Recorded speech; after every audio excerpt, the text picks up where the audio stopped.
Hi and welcome. I am glad you are watching this and that we have the chance to meet. My name is Luisa Ferrario and I am the G100 Cyprus Country Chair Mentoring and Motivation Wing. I am a leadership mentor, an entrepreneur and an international speaker, and I would like to share with you a bit about my own journey regarding the power of mentoring and the relationship between women empowerment and mentoring as a way to get to it. So my personal journey has been scary and exciting at the same time. In fact, I didn't always have the knowledge, the skills, and the mindset to be the empowering leader for myself and for others that I am today, able to inspire a mindset of abundance. So even if today people call me rebel transformative leader and I mentor entrepreneurs and CEOs around the globe, I have been far from it for a long time. 20 years ago, at the age of 32, I found myself at my rock bottom. I had no job, no titles. I had self-abusing and addictive behaviors. Even if I come from an Italian middle-class family, and you wouldn't expect that, I grew up in an abusive and addictive household. Moreover, my parents shared a disempowering mindset. For instance, they were repeating to my sister and to myself sentences such as you are a woman, you cannot ... or you shouldn't do this or behave like that because you are a woman and people might think ... or God will punish you if you just dare ... Or, and this is the worst of them, you have to be a good girl, meaning just shut up and be submissive.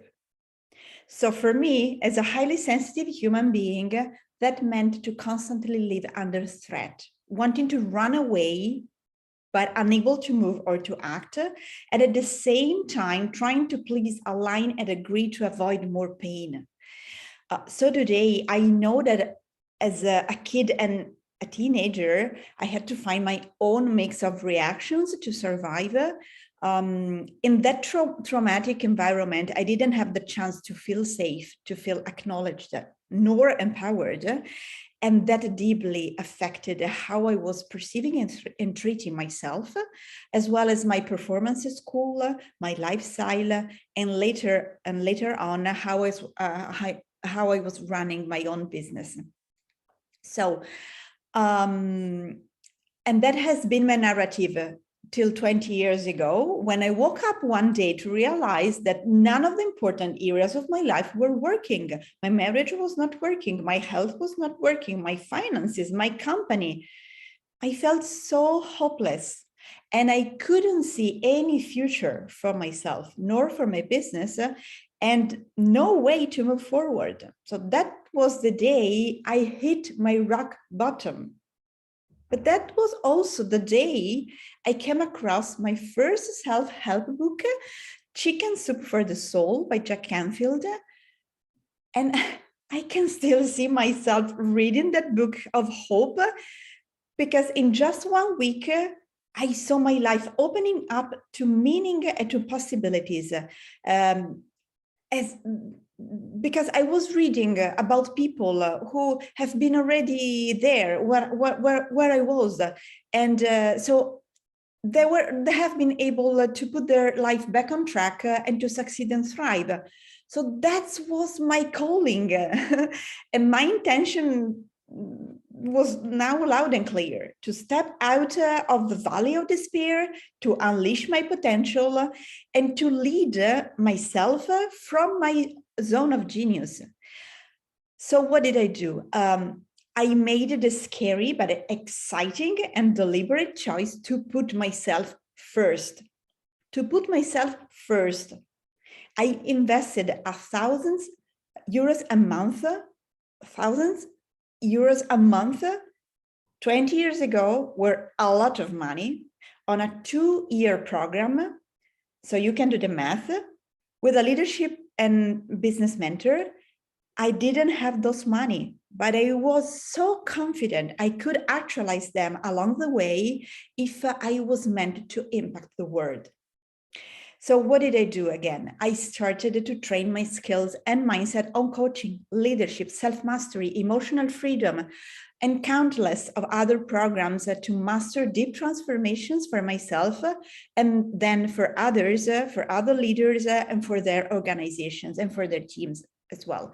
So back in 2005, the first leader I helped step by step through a transformation journey was in the bank sector, and she was amazed by the results that were showing up in her business and in her life.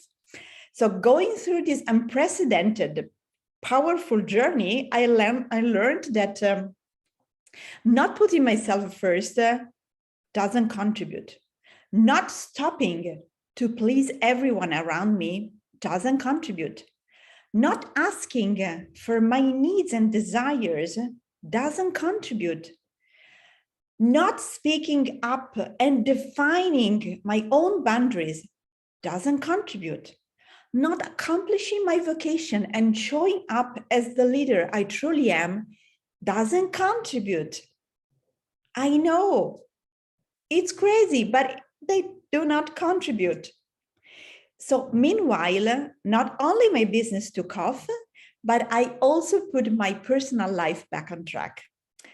I brought up, sorry, this is so moving. So I brought up as a single parent, my wonderful daughter. I got most of my health back. I published 2 books. I became a real estate investor while continuing my career as a leadership mentor.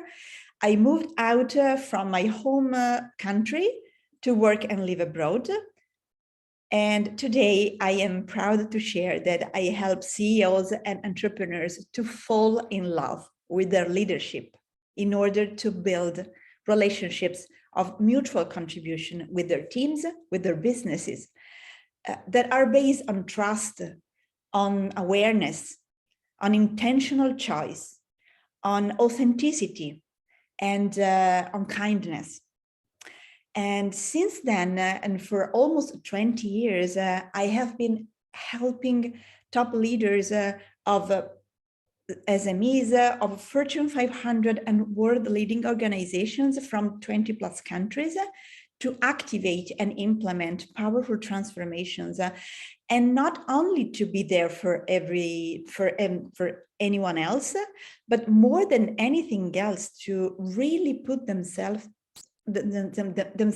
first and take their own needs and desires very seriously, as this is the key factor to succeed and thrive, always.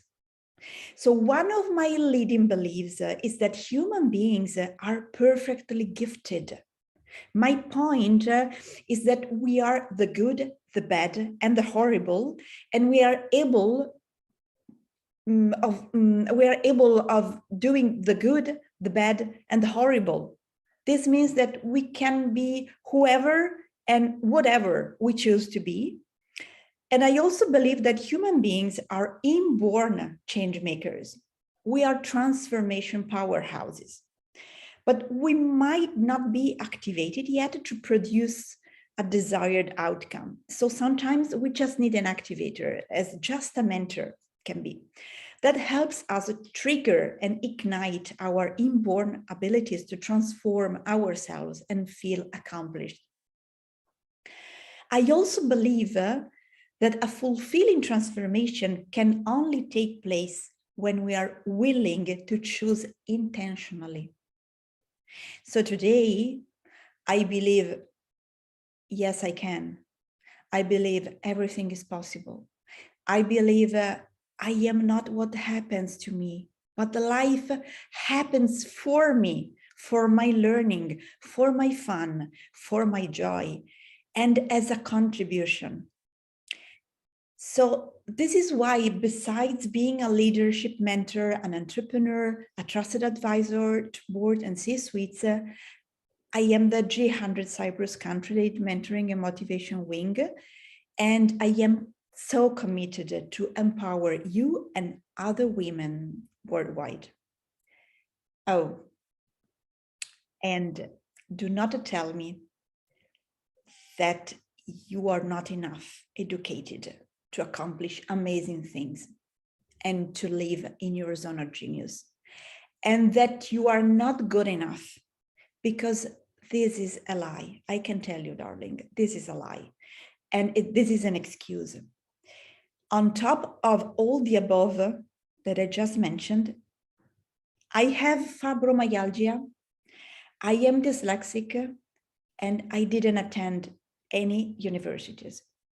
I just chose to put myself first, one choice at a time, even when I didn't have a big, compelling vision to go toward, even when I couldn't see anybody waiting for me and ready to hug me and celebrate with me at the end of the tunnel. So your life is your choice, that's for sure. Your business is your choice. Again, choosing to have a mentor is your choice. So if I can offer you an advice, please keep intentionally choosing you. Keep putting yourself first, because you are just the results of your own choices. And I still have mentors. I am a work in progress. I am not done at all. So thanks for watching this, and I hope to meet you soon, one day in person. Ciao.